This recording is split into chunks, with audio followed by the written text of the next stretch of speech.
let's get started then. So welcome to the Finance and Audit Commission April 18th regular meeting. This is a hybrid meeting with the Finance and Audit Commission members, city staff, and members of the public participating in the downtown conference room and participating remotely. We'll start with roll call. I would like to introduce staff and Finance and Audit Commission members present.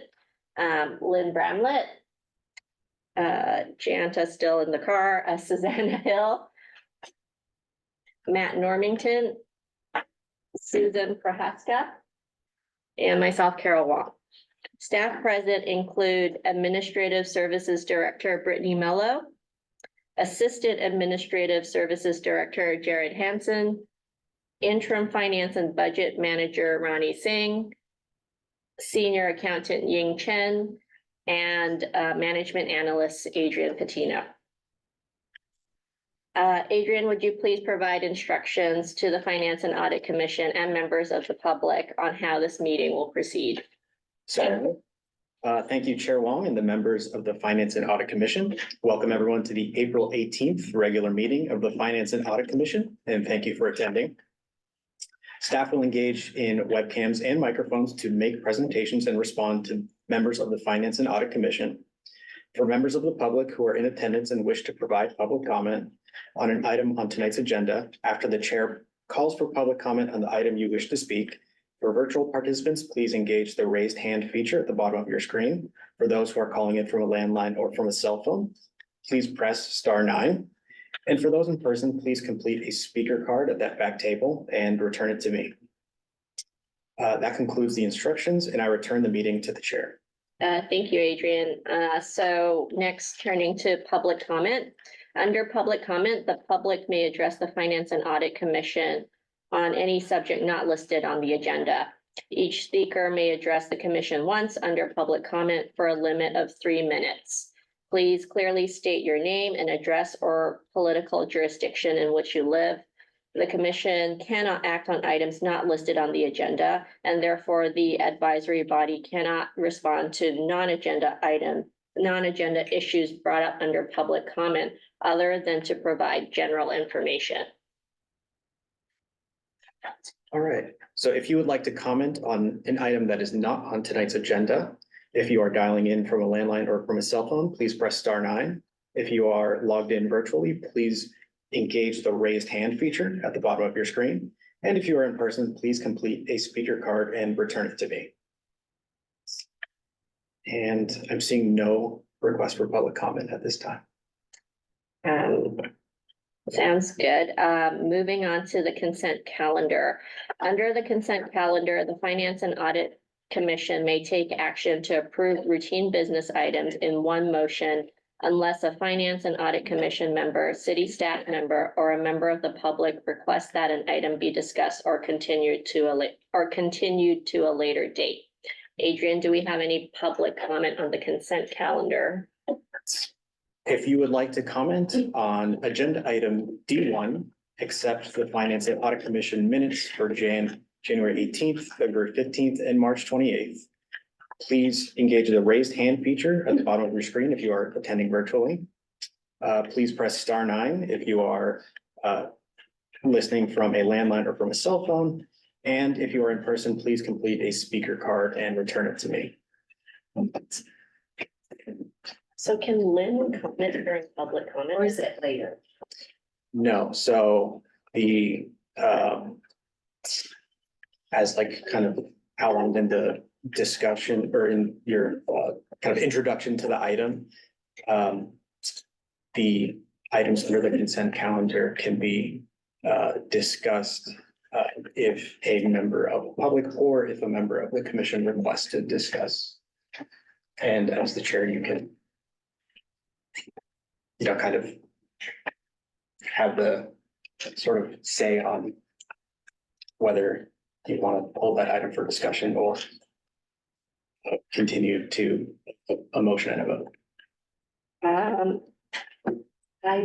I think, I mean, can I pull Lynn's comment for discussion now? Yes. I'm curious about one of the minutes, because I thought at the meeting we had said that we wanted to see the update on the grants.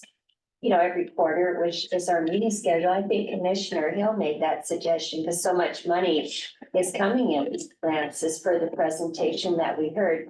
So I was just surprised not to see it noted, because, you know, I do remember that. And I think you were the one who brought up that point. So I'm just, yeah, yeah, that's what I recall. I didn't watch it, but Sure. well, so I'm just curious if that kind of comment or recommendation would be noted. So these are for the minutes for the January 18th, 2024 meeting, if I'm understanding correctly. Yeah, yeah. It said we received a clarification on the strategy, Mm. but there was no noting of that. So I don't know where that kind of comment would fit into the minutes. So since that, it would be, these are action item minutes. Okay. So that could be considered direction, Okay. or action, taken. So we can, when a motion is put forward to adopt the minutes, it can be a motion to adopt the minutes as amended to include that, Mhm. action item. Okay.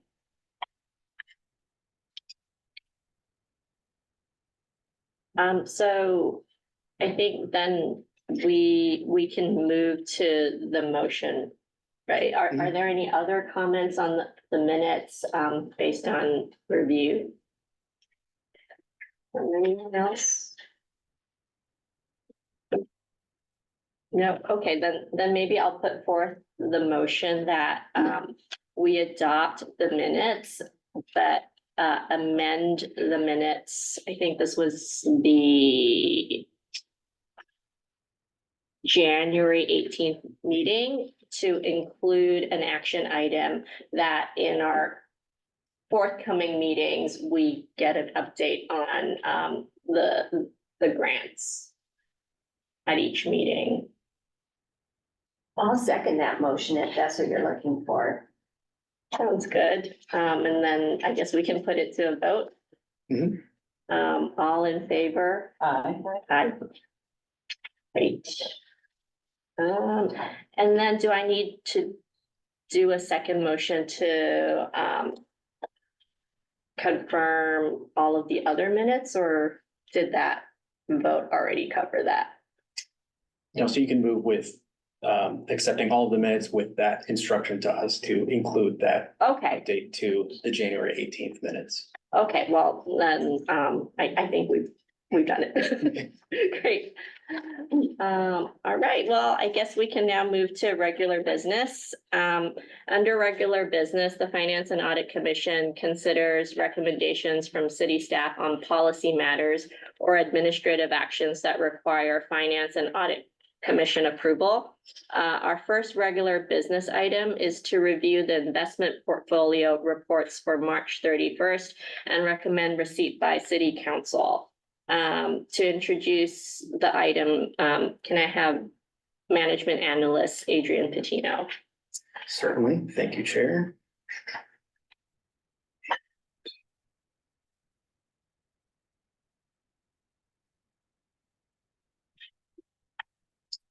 So this evening, we have for you the latest and greatest when it comes to the city's investment portfolio with the portfolio reports as of March 31st, 2024. In the quarter ended March 31st, 2024, the fair market value of the city's investment portfolio was 195.3 million, which is about 3 million less than the amortized cost basis. Once again, this does not represent a cash loss or a transaction, as the city generally holds its securities to maturity in order to minimize risk. In the city's portfolio, about 3% consists of LAIF, which is the local agency investment fund administered by the California State Treasurer, which yielded approximately 4.23% in this period. The securities portfolio, which is broken down in table 1 amongst corporate bonds, government agencies, and government bonds yielded 3.5% for the quarter ended March 31st, 2024. And the ESG rating of the city's portfolio, which is the environmental social governance scores, was almost unchanged quarter to quarter, falling from 3.14 to 3.13. As a reminder, a score of 3.0 is average, so the city's investments are slightly above the average. For a performance comparison, the overall portfolio yielded 3.52% for the period, with an average, with a weighted average maturity of 1.95 years. The city's portfolio is benchmarked against the 2-year note, and the average 2-year note yielded about 2.3%, which is 1.22% lower than the city's portfolio over this period. For kind of a brief outlook of the economy and the market, at its March 20th meeting, the Fed left rates unchanged at the 5.25% to 5.5% federal funds rate target. The dot plot, which is the chart that records each Fed official's projections for the short-term interest rate, is updated every 3 months. And at this meeting, the latest dot plot continues to show kind of a median expectation of 3 rate cuts in the year 2024. Other economic factors that influence the city's portfolio, such as inflation, continue to kind of hang around, with inflation growing slightly in the period observed, going from 3.1 to 3.2% year-on-year growth, mainly driven by energy prices. The Q4 GDP was revised upwards from an initial estimate of 3.3% to 3.4%, and it was largely driven by consumption. Additionally, the labor market is another kind of key economic driver, and is showing some signs of loosening, with unemployment rising to 3.9%, which is the highest that we've seen since the latter half of 2020. And additionally, there's been declining numbers in temporary help, which also kind of points to a loosening of the labor market. So that concludes my presentation, and I return it to the chair. Thank you, Adrian. That was really helpful. So any clarifying questions from Finance and Audit Commission members? I have 2. You go first. Okay, I have a clarifying note. So real tweak, the ESG ratings go from 1 to 5, with 5 being the best investment. So we are worse than average rather than better than average. Just tossing that out. Can you point to where that is? Oh, it's right under the table on the page that's up on the screen. Yes, okay, right here. The 3rd bullet. Okay, It just, this one right here, okay. yeah, relative scale 1 to 5, 1 being the best investment, ESG ratings they went from 3.14 to 3.13, which is an improvement. And but we're still worse than average. Just tossing that clarification, unless I have it wrong. So I guess just maybe confirming, is 1 is best and 5 is worse, or is it? the Then other we need way? to edit the report in order to be accurate, Yeah, is my point. Yeah, we're not slightly above that. It's just that the text of this report says the opposite. It says that we are better than average, we are worse than average. yeah. That's Good catch. just a tweak. Thank you. That's a good point. That is a good point.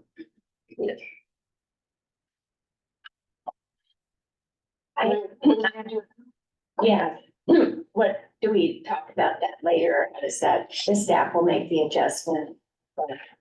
Yeah, so we can take that as direction to update the report before it goes to city council to update that statement to clarify the ESG ratings.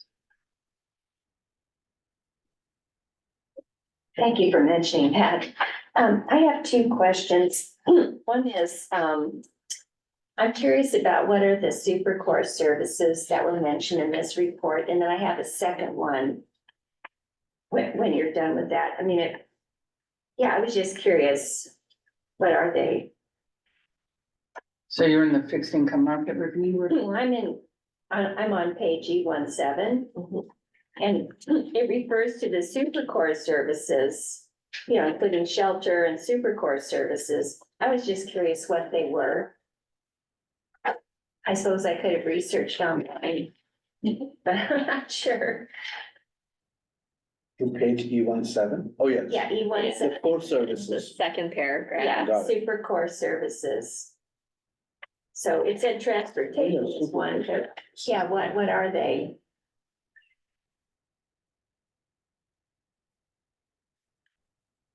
It's okay if you don't know. I don't mean to, hold it up, but if someone did know, I would be curious.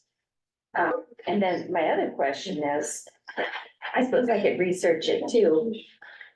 I'm curious on the activity performance summary. What is OID MKT? Accretion income. I'm not sure what that is. So let me answer your Oh, first okay, question great. about your Thank core you. services. Sure. Core services or services that are not energy related. These would be things like haircuts, hotel stays, airline trips, electricity services. It's built into the consumer price index, and that's the core services that are included in their economic drivers for the CPI.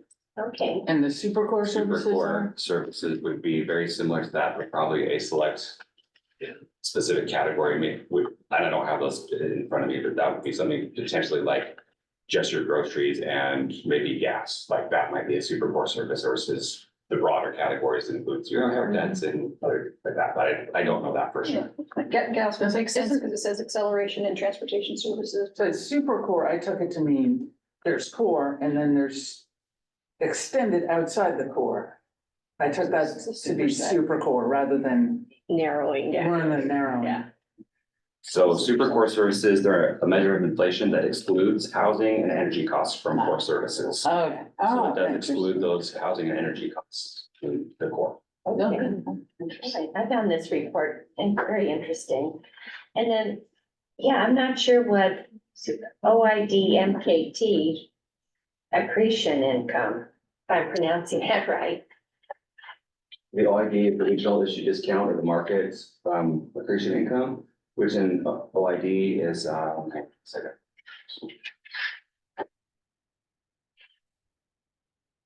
I know that's original issue discount, which means it's a type of interest that's not paid as it accrues. It's usually like on a bond. So if you get $100 worth of bond, they issue it for $90, you get a 10% of that. You're still gonna earn the full face value of that bond, the $100, but it's not paid up front. It's not paid as it goes. It's paid when the bonds when Okay. the bond is then redeemed. Okay, thank you. Yeah.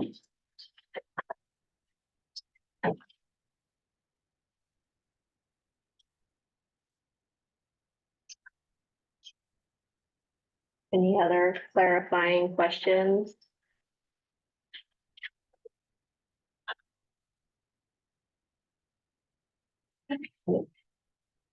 The whole Fed article about what super core services are. There's a what, I'm sorry? There's several articles about what super core services are and how it's the Fed's latest fad on inflation indicator. I digress. Sounds right. I don't know, I wasn't thinking about going straight to the best research tool, right? Thank you. I do have a quick question, and I think this might be one that has come up in previous meetings, but I've noticed the cash balance is fairly low. It's at 95K. Is that sort of an average balance, or is that less than average? So there's two types of cash balances that you're talking about. There's the cash balance that's in the portfolio, Mm-hmm, and then there's the cash balance that's in the bank. mm-hmm, Completely separate. Yeah. So our cash balance in the bank is what our cash balance in the bank is, and that's not reflected in the investment portfolio. mm-hmm. The cash balance in the investment portfolio, that's simply a timing between when bonds and investments mature and are redeemed and get into our cash balance, which then means that they're then available to then reinvest into another bond. And generally those will vary depending on how much redeems in that particular quarter and that Mhm. particular month. Till when we have enough to actually say, okay, we have enough cash value that we can actually go purchase another particular bond. So in this Do you case, it expect might that to be $95,000. But if we wanted to get $1 million bond, we're gonna leave that cash balance, at 95 until we can get something like $1 million bond that we're gonna then purchase. Okay, sounds good. And that cash earns no interest? If they did, it would be very minimal money market value rates, potentially. Well, right now they're running about 4-ish%, but historically they've been like 0.05% or less. So it's a small balance, but not a lot. Yeah. Sounds good. Yeah, that was my question. Any other clarifying questions? All right, Adrian, do we have any public comment? If you would like to comment on agenda item E1, review the investment portfolio reports for March 31st and recommend receipt by city council. If you are attending virtually, please engage the raise hand feature at the bottom of your screen. If you are dialing in from a cell phone or from a landline, please press *9. And if you are in person, please complete a speaker card at that back table and return it to me. And I'm seeing no requests for public comment on this item at this time. Thank you. So I will open it up for Finance and Audit Commission discussion.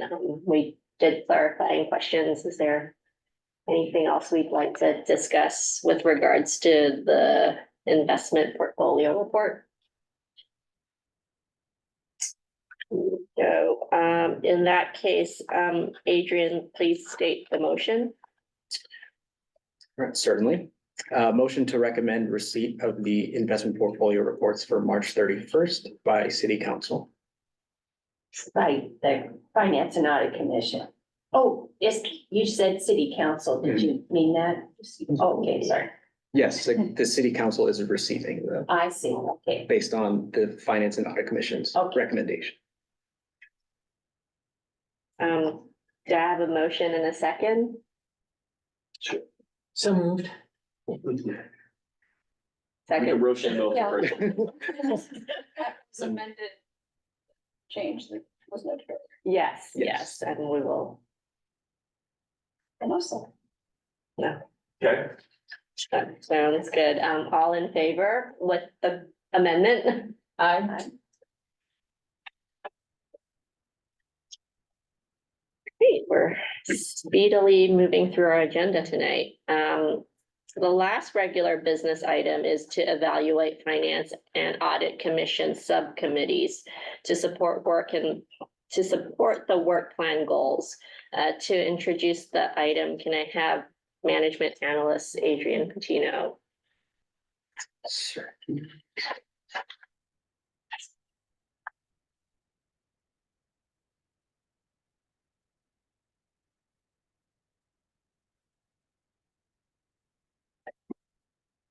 Okay, thank you, Chair.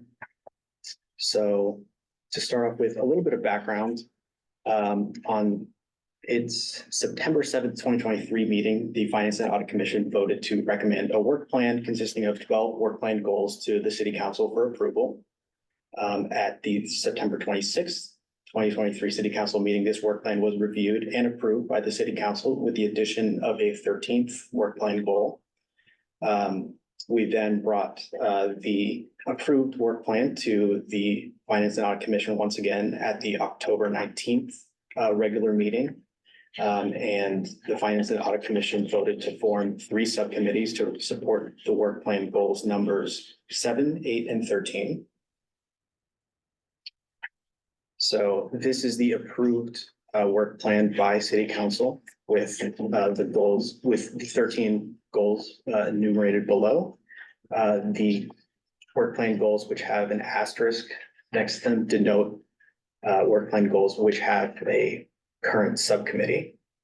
So those are identify potential financial benchmarks, number 7, identify potential alternative revenue sources, number 8, OpenGov transparency portal improvements and community training, number 9, and research opportunities to pay down successor agency debt, number 13.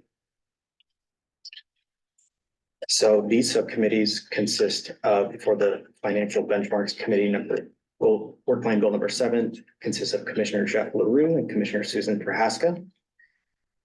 The Alternative Revenue Sources Subcommittee consists of Commissioners Lynn Brandlett, Jeff LaRue, Susan Prohaska. And the Open Gov Transparency Portal Subcommittee consists of Chair Wong and Vice Chair Normington. And then lastly, the Successor Agency Debt Subcommittee consists of Susanna Hill and Susan Prohaska. So that concludes kind of brief presentation on the work plan and the current subcommittees that we have. So I'll return to the chair for the remainder of discussion. Great, thank you, Adrian. Any clarifying questions from the Finance and Audit Commission before taking this to public comment? Okay, well, we'll do public comment first. Adrian, do we have any public comment? If you would like to comment on regular business item E2, evaluate Finance and Audit Commission subcommittees to support work plan goals, please press the raised hand feature at the bottom of your screen if you are logged in virtually. If you are dialing in from a cell phone or from a landline, please press *9 now. And if you are in person, please complete a speaker card and return it to me. And I'm seeing no requests for public comment at this time. Great, I will open it up for discussion then, sort of also in the context that I know Susanna and Susan are rolling.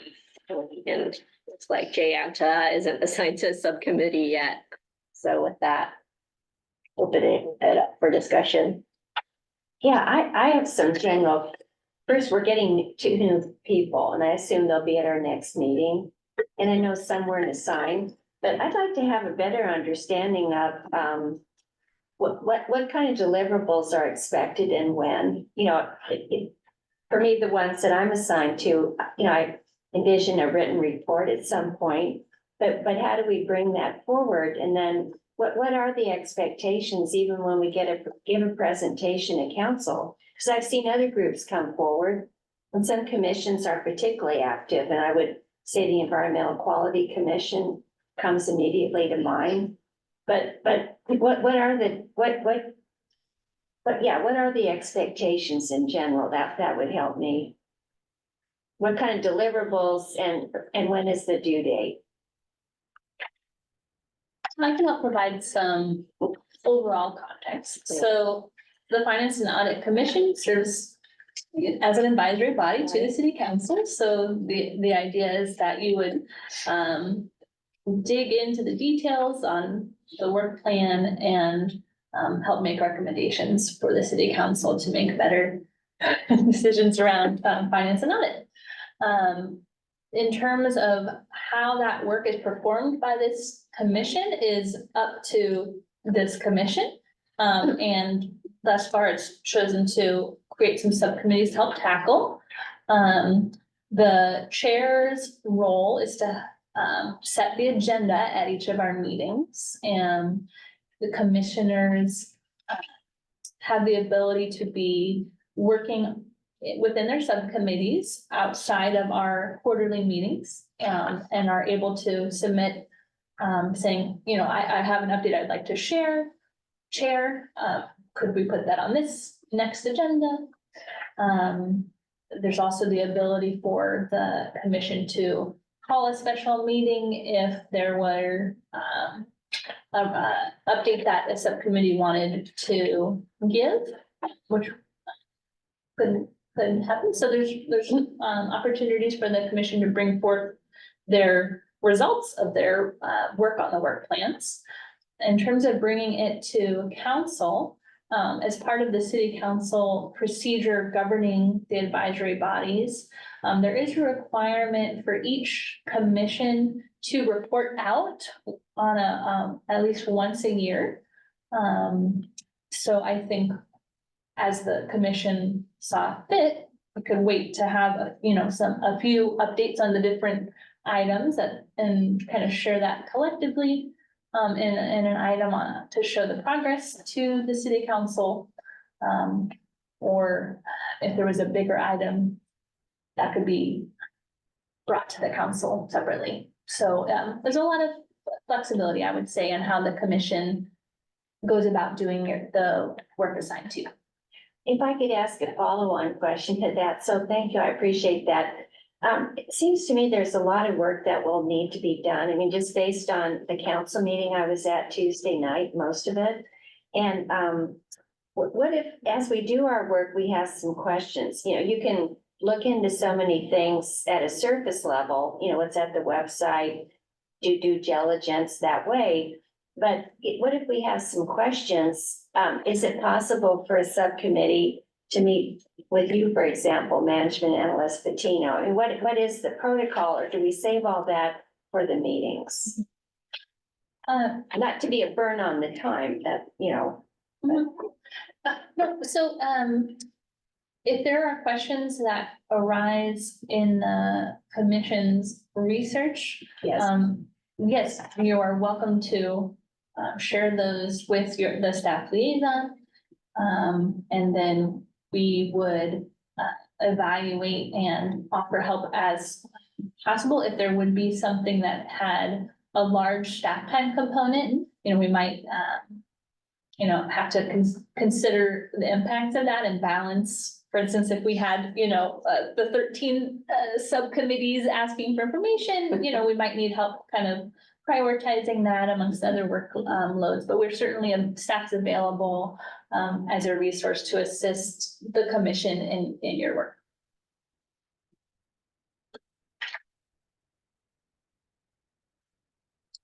Glenn, does that help? or- Well, in general, I think, like a lot of people, I work to deadlines usually, so it makes. But I think at the next meeting, the new people, and maybe someone here, I think it'd be great to have everyone assigned to a subcommittee unless they didn't want to be on one. So. That makes a lot of sense, since there's a subcommittee that's about to have no meeting. Yeah. But I think there might even be people in this room who don't understand. Yeah, right, you. Yeah. Maybe I could recruit you to, the committee Susan and I are on. Yeah. I was looking at it. And can we talk about the subcommittees right now? Because I think with Susanna and Susan rolling off, it is, good to kind of think through whether you have any findings you want to transition to other members, or kind of what you found during your research and. Yeah, Well, what that's- works well, Well, the Didn't work. successor agency debt is a funny artifact of one program being put in place in the state and then being wound down. And the program was about redevelopment agencies in municipalities.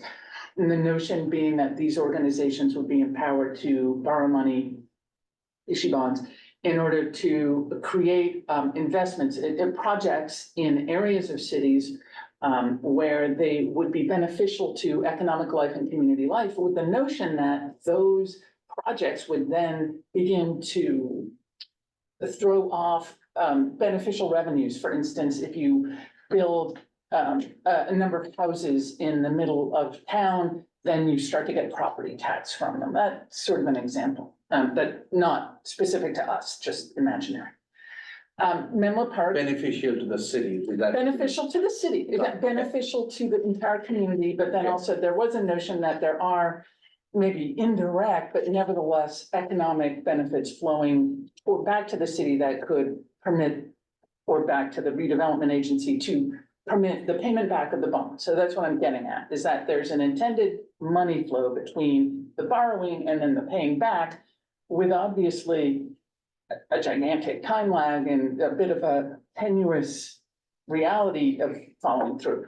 So, so this program was set up, and then the state of California said that it needed to be wound down. And what happened was that the borrowing from the agencies that were running these projects, and there were some good projects in Menlo Park, the specifics of which I forget, but when I read about them, they were pretty impressive.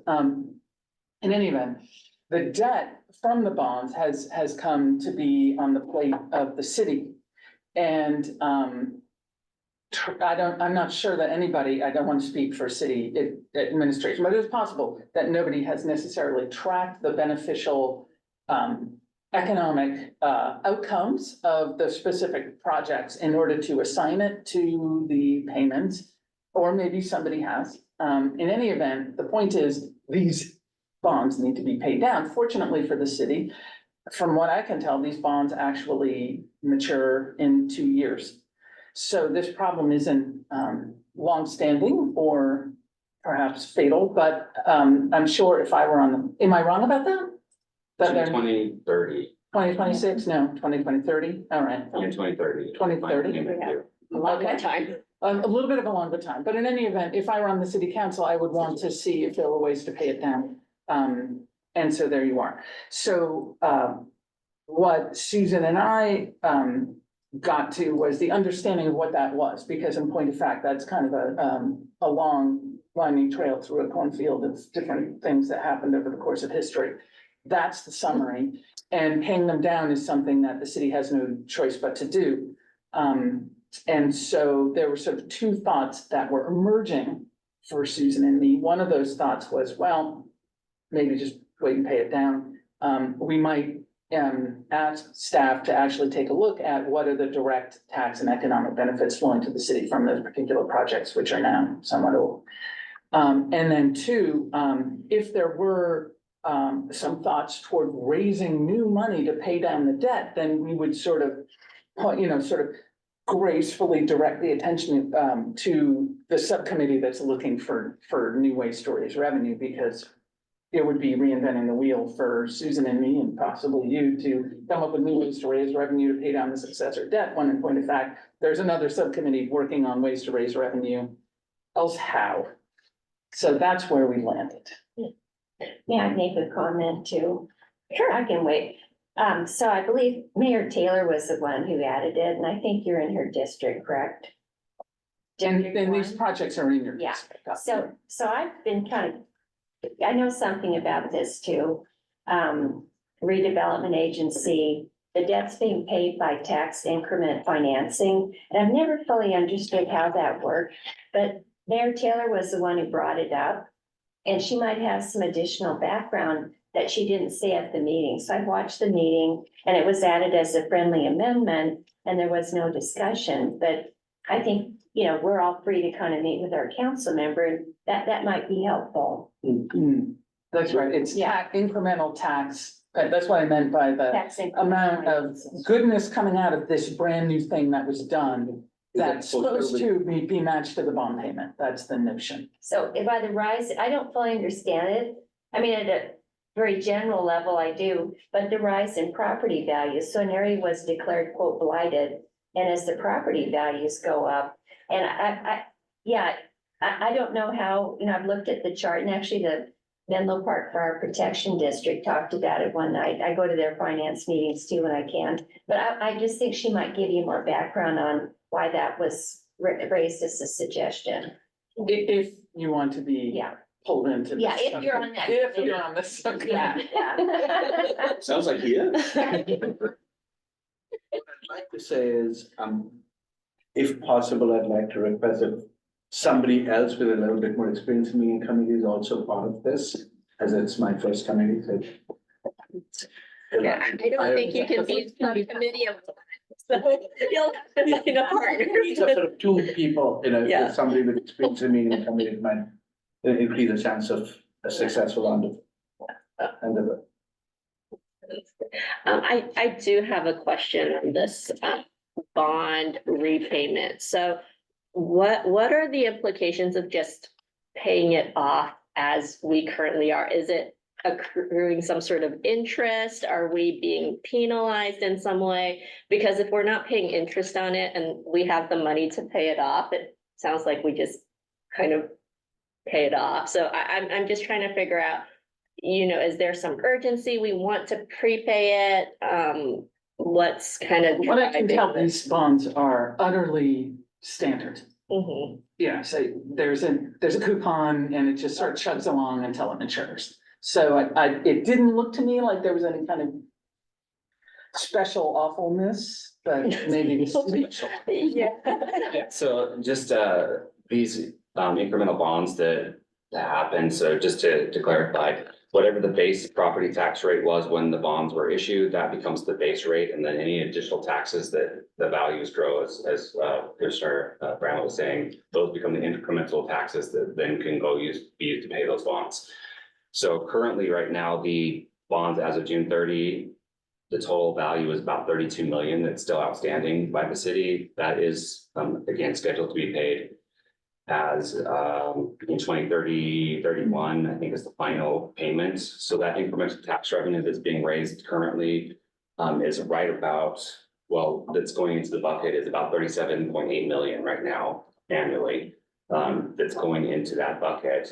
Now, once that gets distributed, the residual on what we actually need to pay the bonds and what we've identified to pay the bonds then comes back to the city as additional property taxes. So we still get the full value of our property taxes. It's just that a portion of that is basically said, we're going to set this aside to pay the bonds, and this is what's going to be set aside to pay the bonds. And just for clarification, we get 37 million annually from the taxes, and the total outstanding amount is 32 million over. But we're only paying the bond with incremental. So there was some chunk of taxes Okay. coming from this area. And then presumably all this great investment did something where so that delta, that incremental is what goes to the bond. So the 32 million is not the incremental. If from what you said, no. That's the full value of the redevelopment property trust tax fund, which is based on the entire area of the amount, and that full area that's going into the, so whatever was identified as that specific area, that's the amount that's going into that, or the property taxes in that area that are being identified as potential ones to go to pay the bonds. But it's not gonna be that full 37.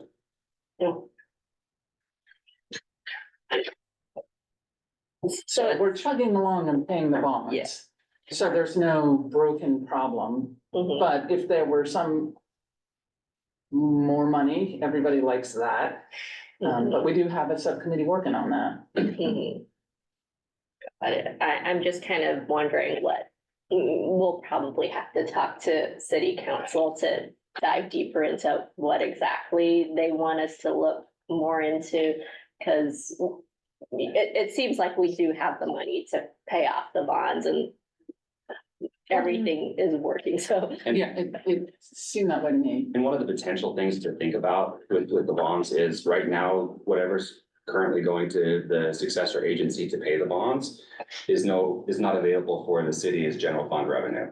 So if the idea is to pay off the bonds early that are in the redevelopment agency or the successor agency, that means that technically frees up that money then to become available for the general fund. So that becomes general fund revenue instead of being specifically identified for Mhm. the successor agency. So that's just something to think about in that process, and that might be part of the reason that was brought up. I mean, I don't know, but. Mhm. But couldn't any one of us, I mean, talk to our council? I mean, I don't mean, but, just, I'm curious, Mayor Taylor, you brought that up. Is there any additional background? I mean, there's nothing wrong with that, right? As long as we don't bring a group together, correct? Okay.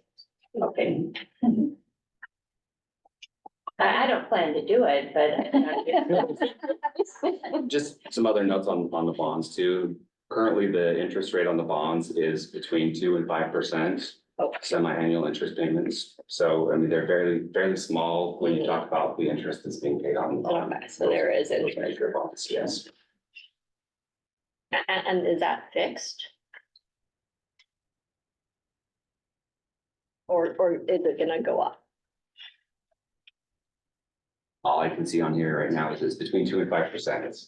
So Okay, between 2 and 5, okay. it looks like the interest for the next few years it goes from about 1.4 million down to about 600,000, depending on the particular year. So it's one interest rate, it's just that we're paying it on a smaller and smaller principal. So the actual number we're paying just goes down over the years. Correct. Okay, I'm kind of curious as to how we determine what the rate is, if it's between, one number and the other. Each of the specific bonds that are issued have their own coupon rate. Okay, So they weren't all Okay, issued got in it, a got it. full, like, we issued $100 million of bonds, we issued a pool and then another Yeah. pool and another pool, and each of those pools has different rates. okay, So but the, that full rate is between 2% and 5%, depending on which coupon rate you're at. yeah, so that's another way of thinking. Okay. And that's helpful. And just as a note that Commissioner Doer is also the city council member assigned to the Finance and Audit Commission, so she is another resource available to the commission. Certainly, yeah.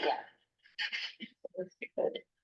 And you all know about her coffee hours every Tuesday Yeah. in the bakery, okay. Yeah, Woodside Bakery. I'm just looking at the webpage to see Mayor Taylor's office hours and you can schedule them right here. Okay. So I think on this subcommittee, Susanna and Susan have probably taken it forward as much as you both can, and we have Jayanta, who's kindly stepped into the subcommittee, I guess. Maybe this is. So maybe this is more of a question for our next meeting when our two new members join, to maybe figure out how many people we want on this specific successor agency debt subcommittee, and then we can sort of move forward from there. I mean, unless, Are you suggesting, what I'm hearing is maybe there's an opportunity to redistribute membership, so there's a little. yes, yeah, That makes sense. And even some, with the budget cycle coming up, this open gov and community training education, maybe that could be part of, community engagement or help with that. So, I'm just saying the work of the open gov transparency portal. Well, I suppose that is very specific, and training. Maybe some of these titles and, well, we have to work off the approved work plan. But not all of us are on two subcommittees too, and that's a possibility. definitely, As I recall, not everybody was present when we. yeah. Okay, And then we're running into a situation where you both will know we'll never Right. be here, so we'll have to really wait until the next meeting when okay. we have the new members to assign subcommittees. I don't think we have sufficient members here today. Unless Matt or Lynn, either of you want to join Jayanta and the successor agency. No, I don't. Oh, okay. I have background on it, and I'm kind of, it's been a puzzle for me for some time, but no, thank you. Yeah, and Jayanta, I am happy to join that subcommittee if no one wants to join that subcommittee at our next meeting. I just wanted to provide the opportunity to some of our newer members in case someone just really wants to do this. Well, are there additional subcommittees that we need to think about for the next, establishing at the next meeting? I didn't go through the list of 13 items and cross-check against the committees we have, but are there other? As I recall, that was a meeting that I chaired, and if I remember correctly, we discussed the work plan, and, but you were there. That sounds familiar. Yeah, so we discussed the work plan and identified where we might need to do work that required, like actual work. And then voted to form the committees and then voted for who would be on it. And the only thing we didn't do was to vote on people who weren't there and Oh, okay. force them on. We considered it. Okay. Should have. We should have made. And there it stands. Except that I do recall that Chair Wong and I think you were working on Open Gov and had a little bit of a report out on that, which is pretty We did, cool. yeah. Yeah, We did some work on that. yeah. All right, There is one that this encourage and facilitate robust public comment and participation at commission meetings. It's a little like an orphan work plan. I mean, I don't see how unless somebody on their own were trying to do that, I mean. I seem to remember there were a couple things that are on everybody's work plan. They're sort of, I don't want to say, That's performa, but the notion is Okay. to remind and continue to focus on the fact that it's a public proceeding. And I remember there were a few of the work plan items that were sort of Okay, Mhm. not action items. And, work plan items 10 through 12, I think kind of fall into that category. okay. And we do have two, new commissioners coming on for work plan item 12 of support the fillings of openings on the commission and effective onboarding. Mhm. So that will be in progress too. Onboarding. Yeah, I'm colony on. Yeah, what is I just sort of turned out. Yeah, exactly. So I took Susan out for coffee because we knew each other before and sort of walked her through a packet, but I didn't know we really have an onboarding. To be honest, I would offer that as like action items because I remember being a little bit higgledy-piggledy when I joined because Mhm. that seems very important. It seems very complicated and everybody said, well, welcome aboard. I think that's a good idea. Some kind of, even what you did was a form of it. You know, and we could do it informally, just. Mhm. Sounds like a good idea. I don't think we need a subcommittee to do that, right? It's okay for us to, go off, have a coffee, as long as we don't make decisions or Yeah, as long as you don't have a discuss. quorum, as long as you Okay. don't. So 2 to 3 of you can. Yes. Meet. We'll make sure they're at the other table. So we don't hear each other. All right, that sounds good. Yeah, but I do think that's a good idea. Maybe we can just make sure we grab coffee for the new members. So, we might look at doing that before the first meeting that they show up at. And so, we idea. could, because I did that for Susan and I wish someone had done that for me. And so we could, identify the two new members Mhm. and then whoever might volunteer to do that. Yeah. Is there so I have the report. I haven't read the applications, which I like to do. I just haven't had time. But I don't think their contact information is in the report that went to council. I think that's a good idea if someone knows them. But how would we get in touch with them? Yes, we can help facilitate, contacting the new Okay. members to Mhm. help them on board. I think the city website, which has, the FAC's webpage on the city website will be updated, once the terms of the two outgoing members expire, so they'll be put on that little table, which has the list of Right. members. And I think that should. May 1st. Yeah, I think that should be on May 1st, since that's when their terms will begin, and we can connect with the city clerk's office to at least internally have their contact information for the commission to have a introduction or a buddy system as they see fit to support Goal 12. Yeah, I do know one of them, so I'm happy to Okay. reach out and. I think it's as Yeah. long as it's after May 1st. Okay. After Which May 1st. of the two would you be reaching Yeah. out to? We'll reach out to the other. Okay, I think, I just want to confirm who the appointments are, because I don't. I just got in, Oh, okay. Oh, really? yeah, because I got appointed to another. I know, It's nice. you see. Came from Sarah Sanders, so just here it is. Okay. Shucks. Of course, now that everybody's waiting. No pressure, no pressure. And I, if I may, Chair. Yes. I'll mention that there's also the annual thank you, commissioner members for all of the commissions event, that the city council and city clerk's office organizes that I believe will be happening in May. Oh, And the new incoming commissioners will be invited to that meeting too, so it'll be a meeting for mixing and mingling as well. Do you have the date for that? I do not know if that is firm, so I wouldn't Okay. want to say the wrong date. I'm sure No, we this have- works on this. Colin Albright and Jackson Gardner. so I know Colin. Okay. I'm happy to reach out to him. I ran into him at Trader Joe's. Yeah, I ran into Lynn outside Trader Joe's. Always at the supermarket. Yeah. Yeah. Okay, I'll reach out to Ben to Jackson unless someone else knows him and wants to do that. Or maybe it's, okay. Okay, that sounds good.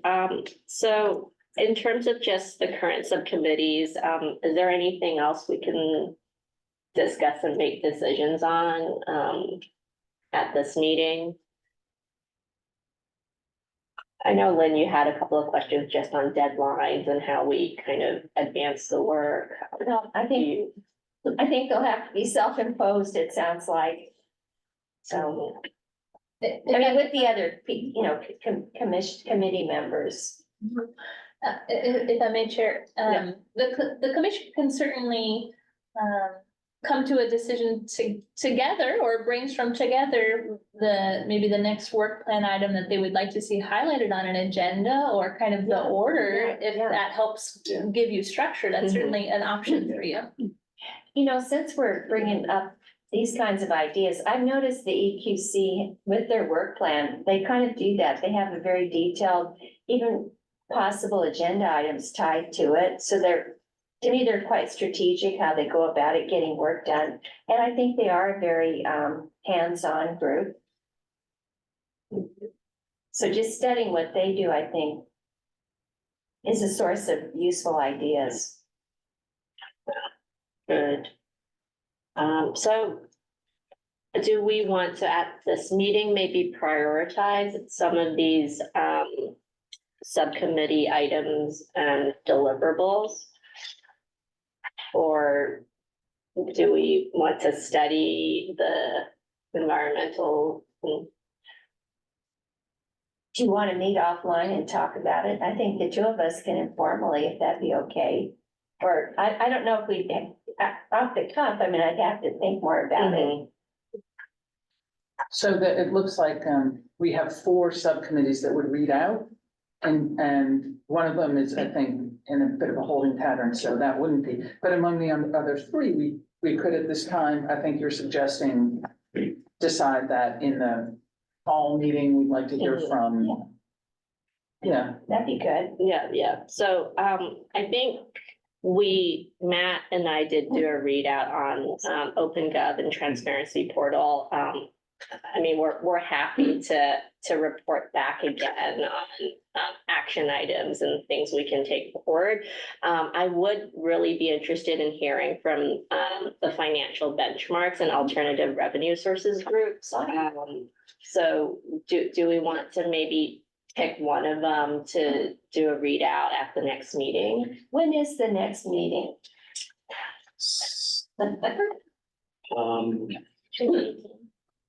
I think it's July. July. It should be the 3rd Thursday of July. Yeah, on my end, I'm on both of those and they're both with Jeff. Now that Susan is departing us.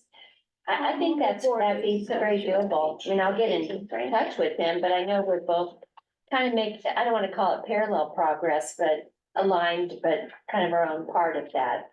Yeah, and I think between those two, it might be helpful to maybe do the alternative revenue sources one first, Okay. because, based on our discussion, it could tie to the successor agency debt Okay. subcommittee. And so maybe kind of at least hearing that part of the story will help us in advancing the successor debt discussion a little more. I think as part of it in our mind is also the idea of closing the leaks and bringing up some ideas pertaining to that. So I hope that would be okay. Okay, or for suggestions. Like one of them is our fire district gets to rent rooms without paying in Burgess or the Arriaga Center. I mean, this is just per some other work I'm involved in, and they're an extremely well-funded agency. And I imagine for goodwill that's being done, I don't object to it, but they have so much money when you look at their budget. So, just things like that I think it will include that general category.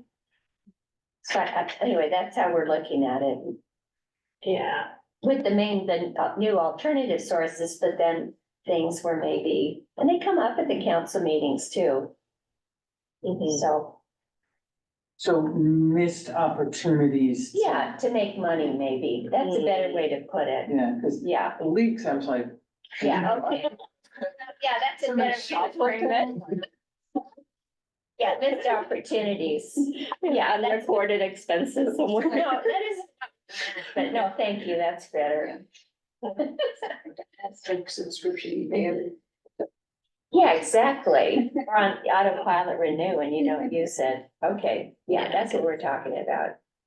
Yeah, because I sort of recall when Jeff talked about it, it sounded like maybe even doing some fundraising. Yes, yeah, oh, And, you know, yeah. this is, we're almost entering into summer, feels like, you know, great season for fundraising. People have paid their taxes, maybe they have extra. Okay, well, I'll get in touch with him and kind of report on this. He's not watching, is he? Okay. I have no idea. Okay. Okay. So that sounds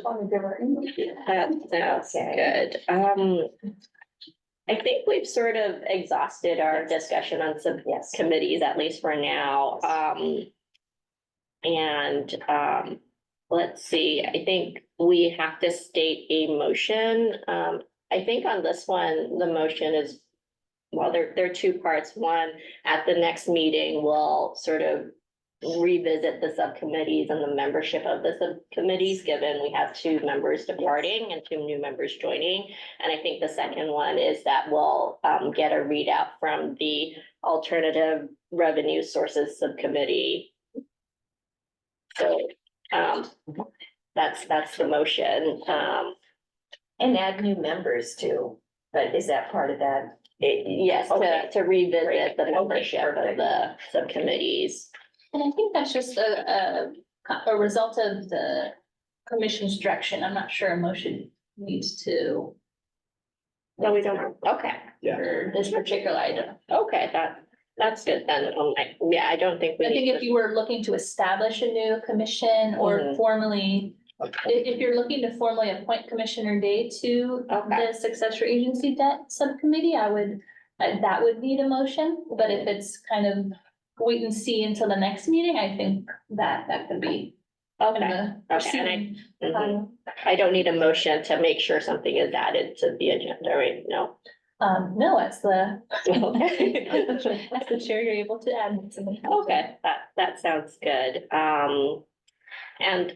Yeah, just that we're talking about the agenda for the next meeting. I would like to maybe revisit one thing, which is what Susanna pointed out on just our ESG ratings for the investments. The fact that they're below average is not great, I guess. So that's something that I think would be good to add as a discussion. We're discussing, in terms of sort of titrating our judgment on it against what they need. And then also, one thing when we discussed this back when Brian Westcott was still on, is that we're under an obligation, the city's under an obligation to search for good interest rate payment types of bonds, and companies that are less of a good risk tend to pay a higher interest rate, and companies that don't have a lot of money tend to be the ones at risk that pay the higher interest rate. And I think you can see where I'm going. It costs money to do good ESG. And so your more profitable companies tend to have less appealing bonds. And so it's a, what you would call it, balance. Mhm. And so we may or may not, I know that we do not at this point have a target. And so we may or may not want to set one, I don't know. Since I'm rolling off, I'm sharing my thought. Mhm. Thank you, Susanna. I mean, from my perspective, you know, I guess we're not looking to beat the average, but it would be good to at least be average. It's kind of where I'm going. I mean, if there is a downward trend where we're like way below average, it would be good to maybe at least think through it sooner rather than later. Well, we are very close there. Yes. And we are, of course, an above average city. It's gonna be above average in everything. It's very tied to your next role in a way. So I imagine we'll be hearing from you again on the topic. I don't know. No? Well, it's She just that hasn't been on board ESG ratings are encompass a large number of things. And transparency and governance and, you know, so. And also I noticed like IBM has a really great ESG rating. I'm just right now working on a research project about how the emissions from data centers exceed the emissions from the aviation industry. So I'm not gonna give IBM good points on that. Yeah. It's complicated. All right, so I guess we're ready to adjourn this meeting. And I think before we adjourn our meeting, I'd like to extend my thanks to Yes. commission members, Susanna and Susan, for all of their support over the past couple of years, right? Susanna? Yeah. Thank you. Thank you very much. Right, meeting adjourned.